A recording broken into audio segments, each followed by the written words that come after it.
Hi, my name's Matt Wilder. I'm a freelance journalist based in Washington, D.C.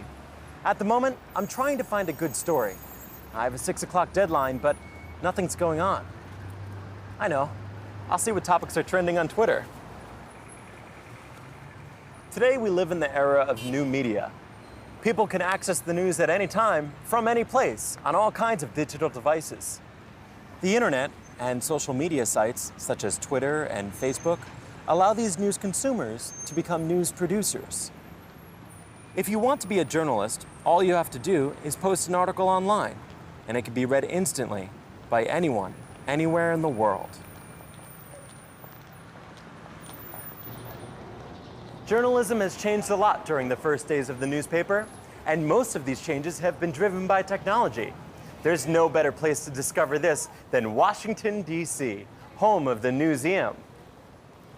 There are over 30,000 newspapers here, covering over 500 years of news. This is the Boston Newsletter, thought to be the first continuously published newspaper in North America.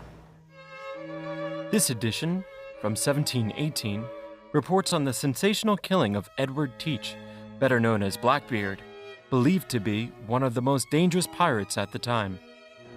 Reporting in the early days of journalism must have been very difficult. Journalists would ride their horses to the nearest town that had a printing press. Their reports were then published in a newspaper, which was often just a single sheet of paper, and distributed on horseback. The roads were bad, so it was very difficult to send news over long distances. By the time most people read these newspapers, the news was often very out of date. This all changed when the first telegraph line was built in 1844. Suddenly, journalists could send stories quickly. The telegraph is said to have revolutionized news reporting. This new style of journalism came just in time for the American Civil War. For the first time, news could be sent at the same time as battles were being fought. War correspondents, and the stories they sent, became very popular. But there were still problems. These war reports were very biased because journalists represented their own side in the war. There was no objectivity, and reports were usually censored by the army or the government, so stories were often inaccurate, and sometimes completely wrong. It wasn't until the invention of radio and television that news could be broadcast live. This completely transformed news and created the age of the mass media, where news could be communicated to a huge audience.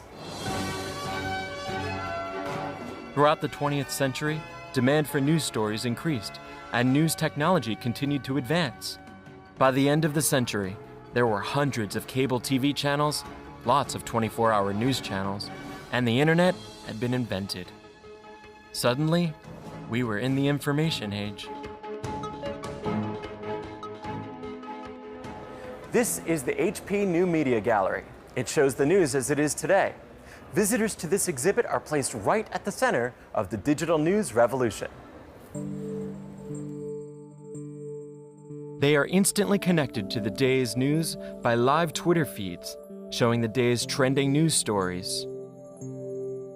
They can also check out major news stories which were first reported on social media.